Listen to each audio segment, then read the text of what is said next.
then he asked me this question, and it was life-changing. He looked me in the eye and said, "Would you like to go and spend some time at a table for two, just you and me?" And I was like, wow, yes. I think I probably shocked him. I think probably, get turned down a lot on those invitations, but I'm like, absolutely. I've been waiting for someone to talk to. Wherever you may be listening around the world, welcome to the SmallCircle Podcast. I'm thrilled to welcome you to this very first episode. I'm your host, Carrie McCoy, and today's episode is a personal conversation with my husband and founder of SmallCircle, Steve McCoy. What better way to kick off this first episode than by talking about how SmallCircle came to be? We're going to go back to the beginning where all of this started. As Steve goes on trains around the world, he'll often tell the story, but it gets cut short. My desire here is to get this story out for everyone, to hear the impact that it's made and what we're all experiencing today with one-to-one, table for two disciple making. Thanks for joining us today, and please hit subscribe. And thank you for journeying with us and listening today. And thank you to God and all our partners for making all of this possible.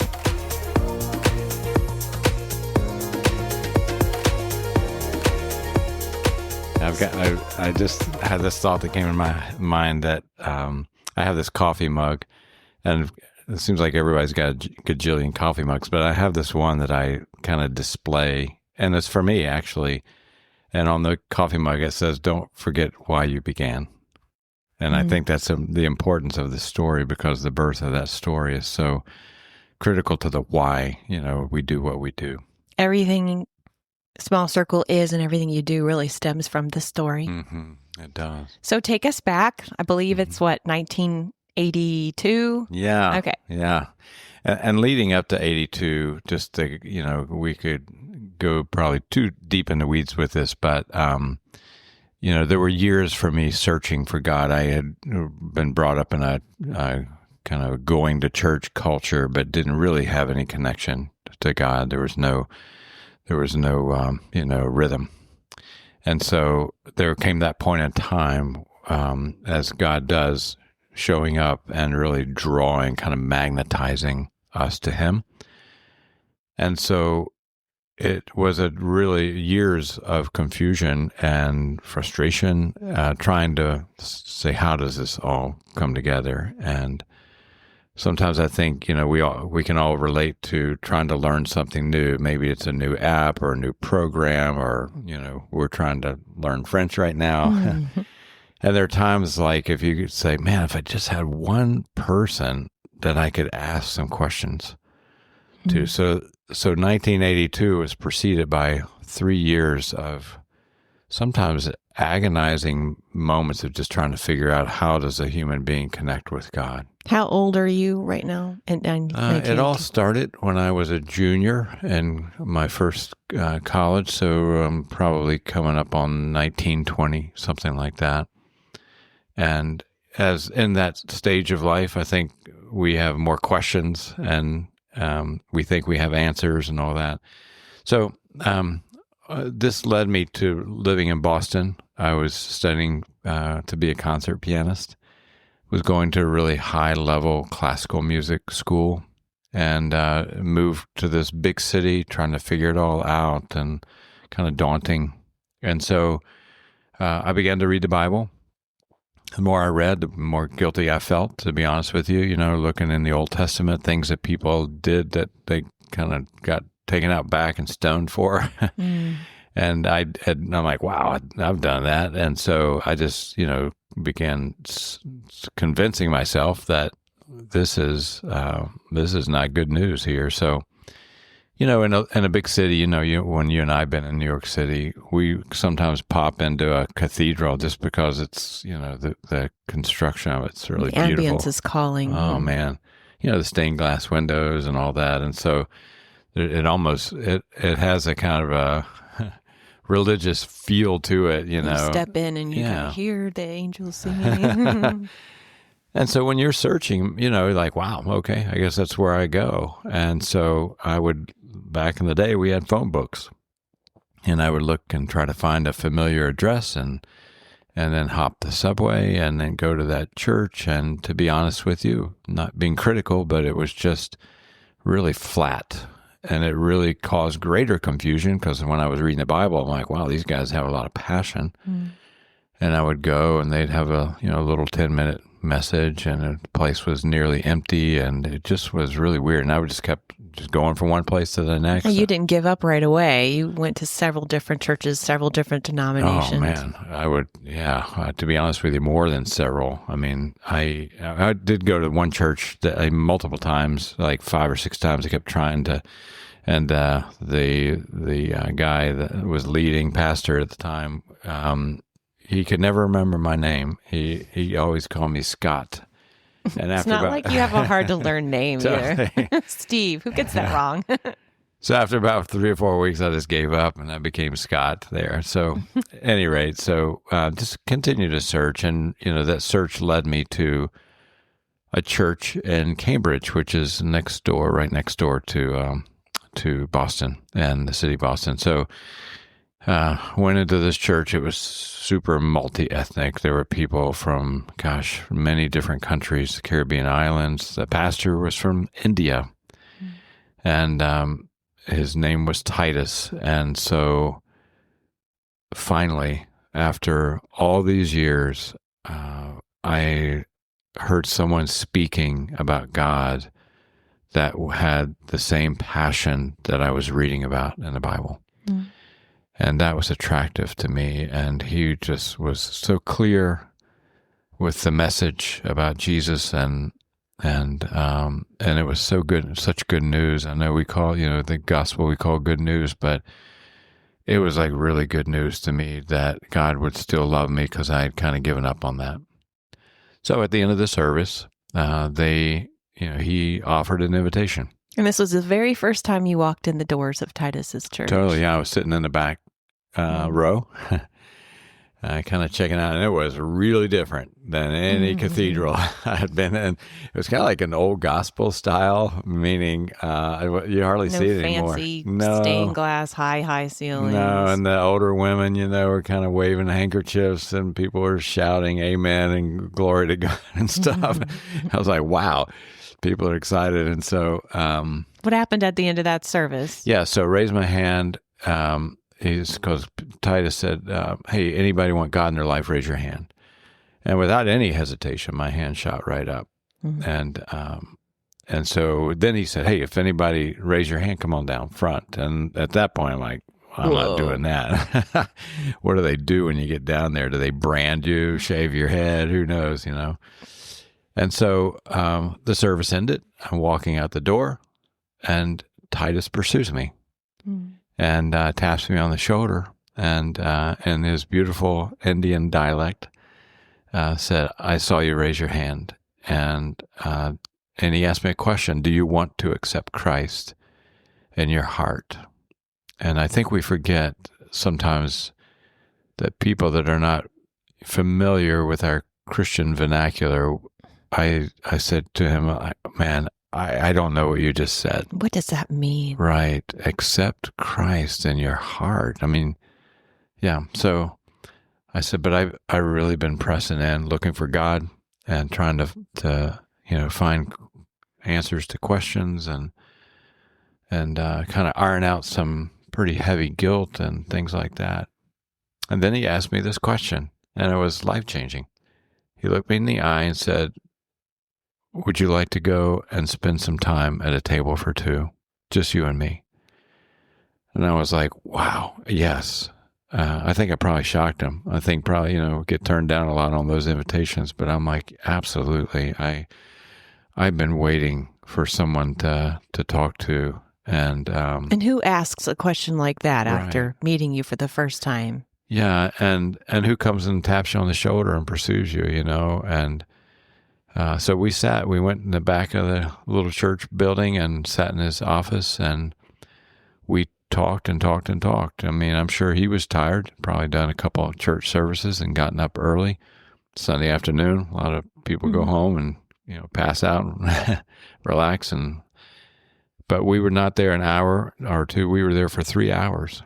And he allowed as much space as I needed to ask questions, to voice my frustrations, to kind of let some of the guilt out. And that moment after 3 hours, he led me to exchange my old life for Christ's new one.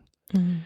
And you never forget in those moments, you never forget the time, the space, that moment. And so, if you'd have just raised your hand in that service and it had stopped, yeah, you would not have had that same experience just going down and having that quick conversation at the end of a service while the music's playing. And no, because a lot of times there is that quick moment of invitation, pray this prayer after me, but I would have prayed it out of compliance. Versus 3 hours of sitting at a table, asking all of the questions, really understanding what does this mean? Yeah, and having someone like Titus did to say, I understand that, that's a reasonable question. He didn't shoot my questions down and, act like it was foreign or, not allowed or out of bounds or any of that, even crazy questions, all those big questions. How can bad things happen to good people or good things happen to bad people? And all those philosophical questions, that fill our minds in early 20s. And he just kept responding, that's okay. But then the story obviously didn't end there, because a lot of times I think it's important to say that, in the Christian culture, we're like, yay, somebody, gave their life to Christ, exchanged their old life for Christ's new one. That's great. And then we report that and, promote that. But thankfully, Titus saw that as like you've taken your first step on a journey. He could have ended it there, but he didn't. Yeah, he could have. What happened next? Or could have thrown me into the mix, because that's what happens a lot of times. Hey, we got a new member class on Wednesday, et cetera. So I went back to my little teeny studio apartment, which was a rat hole, to be honest with you. You could actually cook an egg on the stove from the bed. It was that small. Such the life of a poor music student. Right. And so Titus called me. He had taken my contact information. He called me that very first week. He didn't let a few days pass by, and he called me. He said, hey, I meant to tell you, I'm a part-time pastor, but I'm also a part-time landlord of this apartment building. He didn't own the building. He was just a landlord. And he said, I've got these 2-bedroom flats, and I've got an empty one. And on top of that, the roommate that you would have, or your apartment mate, he goes to Berkeley Jazz School. And he is, I think you guys would really hit it off. So just wanted to offer that to you, and there's an opening, and come on in if you like. So it didn't take me 2 seconds to make that decision. So I moved in and made a discovery that in the entire apartment building, I was the only person not from India. So it always had this amazing aroma. On a cold winter night in Boston, you can smell curry from about 5 blocks out when you're walking. And it was just a really cool community. And my roommate, his name was Jibby, also from India, and just a radiant kind of guy, jazz violinist, kind of audio technology major at Berkeley. And a believer, strong believer. Yeah. He was a Christ follower. And so it really, it was just a great community all of a sudden. Then Titus did it again. He just kept pursuing. And that first week that I moved in, he gave me a call and said, hey, I also meant to tell you that I live in the building too. And I live up on the 4th floor. So why don't you come on up on Thursday night and sit down with my family, his wife, Mariama, who is just this beautiful servant heart, and his 2 kids, who were 4 and 7, Debbie and Jerry. And so I came up that Thursday night, had an amazing Indian dinner with her amazing Indian tea, still the best I've ever had. I love that. And then after dinner, Titus asked me the same question. Hey, Steve, do you want to go spend some time alone at a table for 2? He didn't call you Scott. He didn't call me Scott. He called you Steve. I mean, just think about that contrast, Right. from a guy that can't remember your name to a guy that's invited you into his mix where he lives and come to dinner. And so, when I gave my life to Christ, I was super passionate. I was that kind of raw, undiplomatic, spokesperson for Jesus. I went on the street corners, had a big brown bag of Gospel of John's with a little microphone, and who knows what I was saying. You're a full throttle man. I can testify to that. I didn't even know. I look back and I'm like, I wonder what I was saying out there in that street corner. You do things with all your might, so there you were. Yeah. So, and then of course with my music, I was invited into, the worship band right away, the worship, I played piano and then I joined a home group Bible study, which was great because it's just to be with other people. I don't, hard to forget. I was trying to do this thing for 3 years by myself. So just to be around other people that were engaged with God, engaged with the Bible, and all that was great. But then Titus called me the second week and said, "Hey, why don't you come back up and let's have dinner again on Thursday night?" And so he just kept doing it over and over. It had to blow your mind, though. I mean, think about it. You're 20-something years old. Who asks a college student, grinding their way through university and all that, a man of his stature, and just he could have met with anybody, and it had to really been impactful to have someone older come alongside you like that. Yeah, it was like a lifeline. And not only that, I would add that, you're living in a big city, you're trying to figure it out. That was my, first year and then coming into the second year in a city. And that's kind of daunting. The school I was going to was really competitive. I mean, these guys were, the musicians there, just the highest level internationally and very intimidating. And just, so in the context, it just meant all the more. So Thursday night dinners with the family and table for two. Just kept going, one Thursday after the next Thursday after the next Thursday for a month, for 2 months, 3 months, 6 months, 9 months, 12 months. For an entire year and a half, every Thursday night, dinner with the family and then table for two with Titus. And, I so enjoyed what we call the big circle, referring to a worship service. I really enjoyed that, being part of the worship and the other musicians, and then what we call the mid circle, the group. I loved being part of that circle, with 10 to 12 other believers, and just kind of having some study and digging down deep. But this time with Titus was really, really different in so many ways. It wasn't, I say it's not better. It was just different. And it was where I could ask questions that, to be honest with you, I was embarrassed to ask in front of anybody else, in front of the group. And as this relationship continued, it deepened and it became more safe.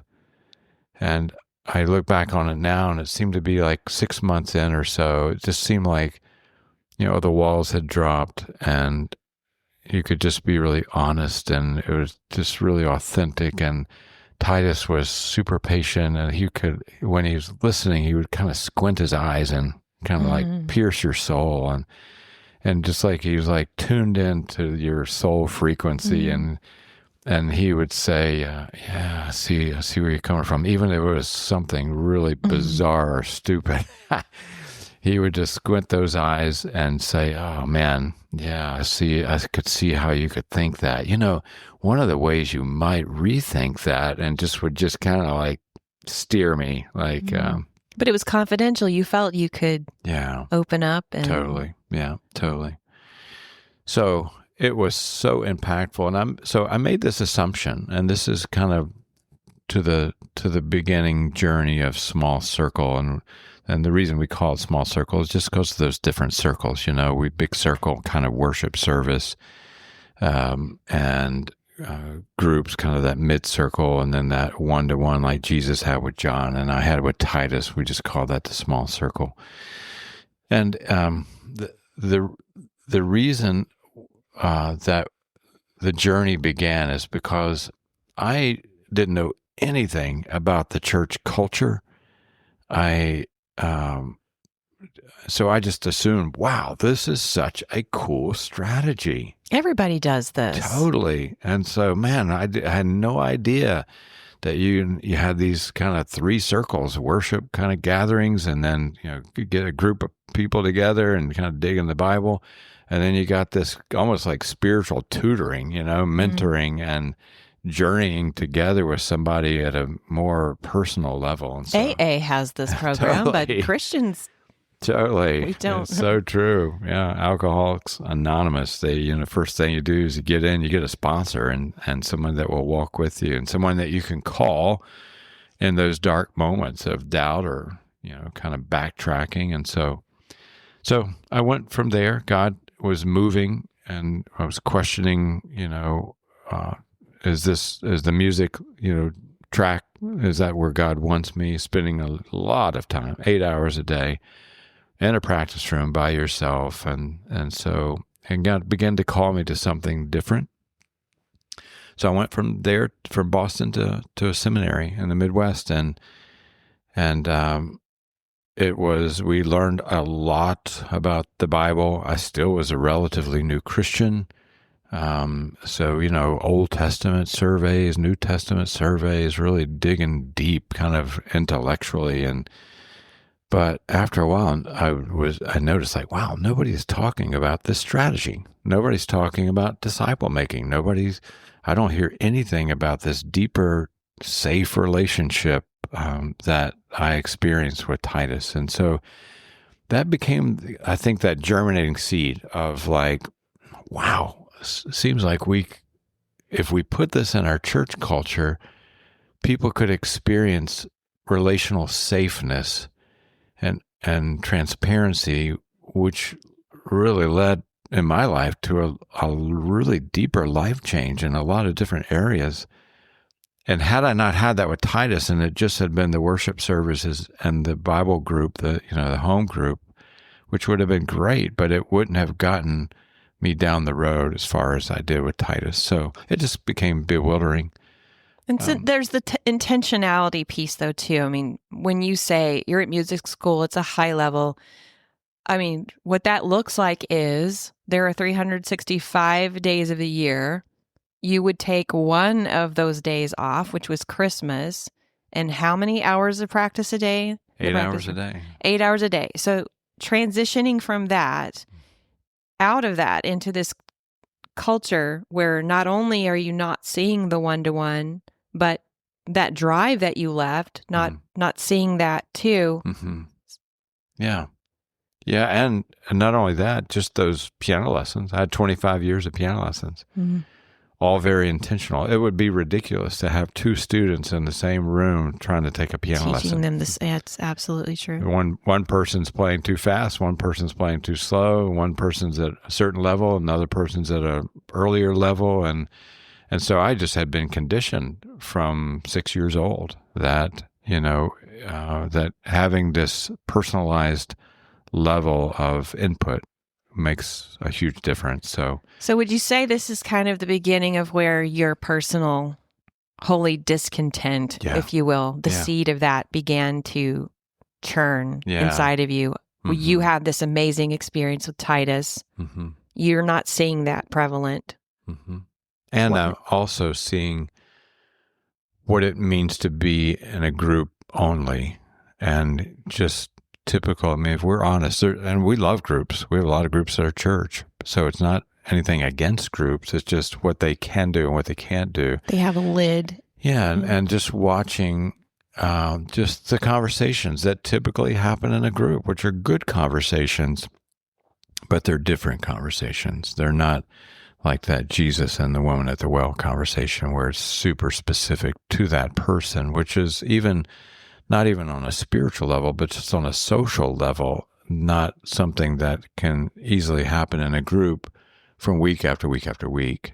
Maybe 1 week or 2, you talk, Bob's got a problem in the group and we talk about Bob and focus on Bob, but how many weeks can we focus on Bob? But at a one-to-one, I think it started with a question, like, why not? And then, like you said, it turned into that angst, that holy discontent of, why is this missing? Yeah, why is this missing? And what can we do about it? And so my mind usually travels to, maybe there's a solution, maybe there's a strategy, plan. So the quest probably moved to finding it. It did. Right? And The so, search. but I'm still new in the game. So I'm like, hey, maybe it's out there and I just don't know about it. And so at that moment, after finishing seminary, graduating, I'm like, I don't know, what am I going to do? The church world at that point, after being in 3 years of other church experiences, I'm like, man, this is not as exciting as I, had thought it would be.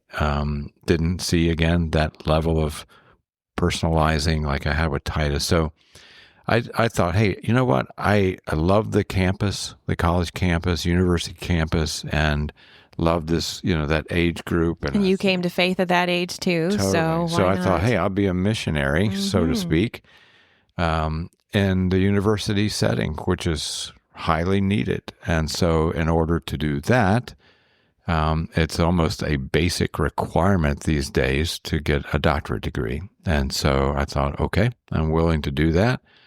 Moved to another state in the Midwest and started pursuing a doctorate degree in piano, and had a wonderful experience and all that. But at that time, had found a church. It was a large church, and I had a lot of activities, a lot of programs, amazing preaching, amazing Bible studies, sports, athletic programs, amazing facilities. I mean, it was super, super attractional and on the surface exciting. However, that missing piece was still there. And they had a little discipleship book, they called it, and it lasted, for 3 or 4 months, just kind of a Q&A book, but nothing that would lend itself to that personal, deeper level. And life exchange. Yeah, it's a great way to put it. But so again, I served there for 10 years while I got my doctorate degree at the same time. And again, so the question of why not, why this missing piece, and the churning of a solution just began to continue to roll in my head. And so you and I were trying to, and we were trying to decide where to head. My parents had gone to Florida, so we moved to Florida, and eventually came to an intersection after a number of years and working in a couple of churches, but came to this intersection, to a place where I did not want to be, and that was God calling us to plant a church. This is where I think the chapter would be the action chapter. I think like all of this had been churning from the seed inside of you, more discontent. You were searching for it. Every church we belonged to, you were trying to create a grassroots movement of disciple making and could never gain traction. And how many books have you read at this point of disciple making, how to disciple, or the concept of discipleship? Every book known about disciple making or table to two, you were out there looking for it, searching for it, reading it, looking. Yeah, so it's a good point because there are a lot of books on how why it's important and whatnot. And so it's like watching YouTube videos of why riding a bike is good for you, but it doesn't necessarily mean that you can get on a bike and start riding it, And so I really was interested and have always been interested in how do you engage everyday people in this? How do you do this at a street level? Because for me, it's not enough for just a handful of leaders on a church staff to be this, in this mission of disciple making or leading or whatnot. That wasn't how Jesus did it either, by the way. He picked ordinary guys and kind of ran with it. So so we were called to plant this church, and I had no idea how to plant a church. We didn't know what we were doing. Truly an experiment. We didn't want to be connected to any particular denomination or any network, or they loaned us money, we had to pay it back and all that stuff. No, and we so really felt like, this is an experiment. And if God really wanted to do this through us, He'd have to do it. Yep. And so we had a determination and a conviction that we were going to have a church where disciple making at a table for two, specifically, not just discipleship as we throw that word around broadly. Not just for leaders either. Nope. For every single person. Disciple making at a table for two for everybody, everyday people. And if it didn't work, it didn't work. Mm-hmm. I think at that point, you and I said, hey, we'll just go to work for Disney and, we and like Disney. musicians. We have music, grab art a job. background. And we love Disney at that, All right. at that and we time live in our Florida. lives. Why not? So, so we started with 8 people, 6 people other than us. So 8 of us all together in a living room. And this was how many years ago? It was 2006, June 2006. So nearly 20 years ago. And so, to be honest with you, I don't know that any of us knew that it would work. We wondered, it was almost an experiment because we knew that this would not be an attractional approach. We knew that we weren't going to have a lot of activities. And the reason, not that activities are bad, but the reason is that the more activities you have, the more programs you have, the more volunteers you have to run them, and we just get busy, busy, busy, and there's no space left for everyday people who are working a job, sometimes a job and a half, sometimes 2 jobs with kids, with yada yada yada. So we didn't realize how many thousands of no's, really great no's, we would have to say in order to say this yes to this level of personal disciple making. So I don't know if you remember this, but so we were actually taking a week of vacation in Orlando, and you had ordered a book in that store in Orlando, and we were going to pick it up. At the Christian, there was a Christian bookstore. Yep, and it was like a Sam's warehouse, Sam's Club, Costco, huge warehouse. They don't have those anymore with the kind of Christian elevator music and it was playing. it wasn't fancy or anything, but it was just really big. And they had everything from A to Z. And so you went to get your book, and so you went to these. The boys were young; section. They were 2 and 3 years old. They were over there playing in the kids section, and I went up to this guy who was working there. He looked like he was about 134 years old. And it was a really weird experience. And I said, hey, I'm looking for books on disciple making because, we're planting this church. And no joke, he didn't say a word. He just started walking, kind of gliding. It reminded me of the ghost of Christmas Scrooge, And so I just kept following him. And in this big warehouse, we went all the way to the back where they have all the offering plates and lecterns and pulpits and kind of religious material. We hung a left and we went all the way back in the furthest corner of this big warehouse. And he never said a word.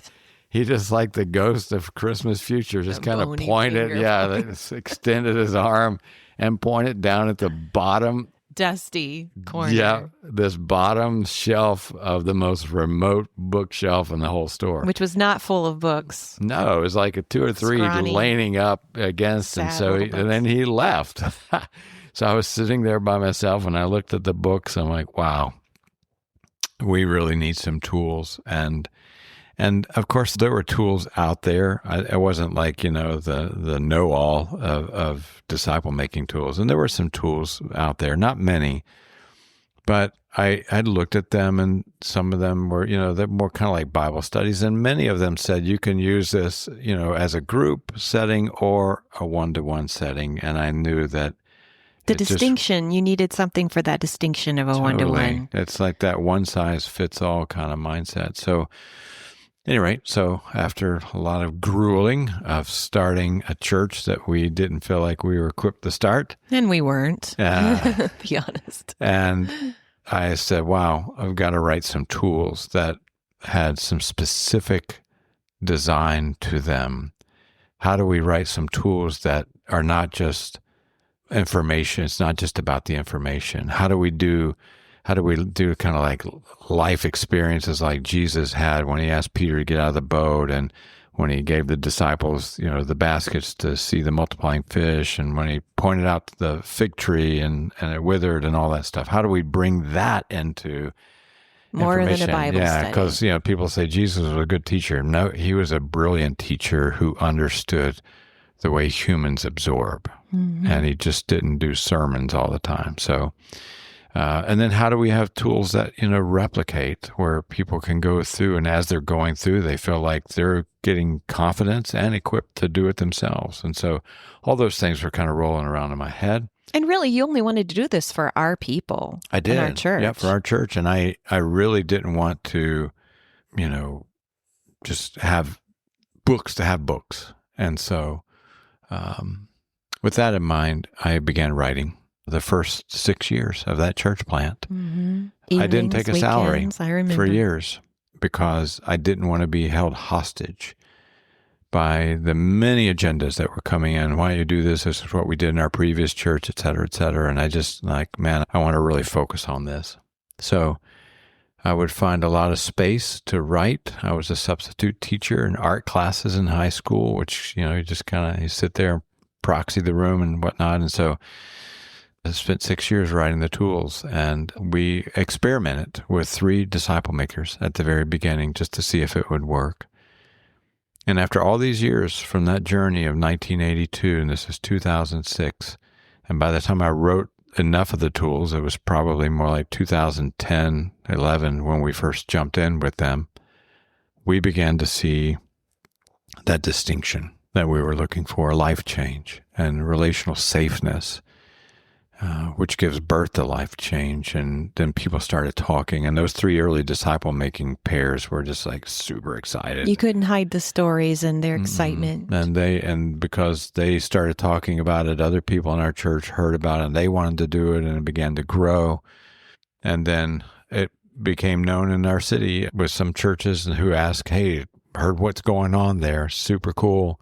Is there any way we can get a copy of that? Of these tools? And I said no, surprisingly, which seems like, really stupid now, but definitely not kingdom-minded. And I said that because I was trying to grow our church on the corner. We were trying to grow our own little castle. Yeah, and I wanted it to be our distinction, et cetera, et cetera. But I had a friend that came to me and said, hey, it sounds like you're building a castle rather than a kingdom. And so it really caught me and disturbed me and unsettled me. I'm like, wow, you're right. And so we gave these tools to these pastors, and it began to grow, and other pastors and churches and leaders began to get them. And then I thought, hey, maybe this is like the story that happened to Rick Warren, who wrote Purpose-Driven Life and sold so many copies that he didn't have to take a salary. And I thought, man, that'd be cool. I'll do that. And then just went through deep conviction and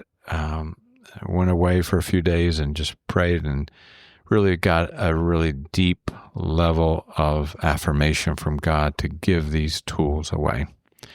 And that's kind of where the story launches. That's when it all began, really. God began to launch this. I think about this experience and how this thing, our conversation surrounds how did this all start. Mm-hmm. It didn't start by me reading a book. It didn't start by me being in a class in seminary or Bible college. It didn't start by me watching a podcast. It didn't start with me learning about it. It started because someone cared enough to really do it and actually model it and invest in such a way. And so I think it's appropriate to end our time by saying that Titus, who we invited down to our church a number of years ago, found him in Atlanta in 2017, to preach. And he preached part of the message. I preached part of the message, and just wanted to show him that his investment had not died. and that it had grown. So Titus, at the time that we're recording this now, he had passed away about 5 weeks ago or so in Boston. And I got this phone call from Debbie and Jerry. And they said, hey, you meant so much to my dad. He had gone into dementia, experiencing dementia. And he was very, confused about a lot of things. But in those moments of clarity, and he would come kind of to these moments where he remembered accurately. They said he remembered you, Steve, and remembered that that time together. The address of that apartment was 240 Franklin Street. 240 Franklin Street. And all these years, I thought, wow, how nice of him to pick me and then to invest. Debbie and Jerry, when they called me to tell me that Titus had passed, they said, we want you to preach his funeral. And so we went up just a few weeks ago. His kids are now grown with kids of their own. Yeah. Debbie's in California, and Jay is in Atlanta. And so the room was full, and mostly about 95% from India. And I think the thing that was moving was that person after person that we spoke to, person after person that got behind microphones at the funeral service, said the same thing. I too was invited to 240 Franklin. And that was, it reminded us of, like Nicholas Winton, that British guy that saved so many children in Czechoslovakia in World War II, and just story after story. And it almost kind of became this kind of club network kind of thing. Like, you're Titus uncle. Yeah. And, you're 240. You're 240. Yeah. I mean, this one family from Cambodia, they're a family of 4, and they had no space in the apartment. They had no space. They're coming to the U.S., and Titus brought a lot of people into the U.S. and helped them transition. And so he cleared the basement out. That's right. For a family of 4, and that's who he was. So his investment in other people was so much more enormous than I had ever dreamt. And this one investment in you is now rippled across the world. And it's almost like I've always had the weight of the baton in my hand to pay it forward, to run it forward with everything I've got, because it was so rich, so meaningful, so safe, so life-changing, that to keep it to ourselves seems absolutely insane and out of bounds. And so that's what we've been doing, and that's the birth of SmallCircle. That's how it began, and God still has us running fast and investing all over the world. All over the world, in so many languages. Yeah. And we had to make this the first podcast. Right. We had people ask, what is SmallCircle? What's it about? We have to go back and talk about Titus and your time there and share it. And we never have time to share the entire story. So this was our opportunity. So thank you for listening to the end, everybody. We're going to continue what began in Titus and what's now in Steve and what's now in all of you. Thank you so much, everybody, for listening. There are many ways to join the movement of SmallCircle. You can pray for the work God is doing or share this episode with friends and family to bring them closer into what you're already a part of. If you'd like to financially partner with us to help advance disciple making around the world, you can make a tax-deductible gift by visiting smallcircle.com/donate. All of our tools are donor-funded, free of charge, and available through our mobile app. Thanks again for listening, and we can't wait to share what's happening next. We'll see you next time.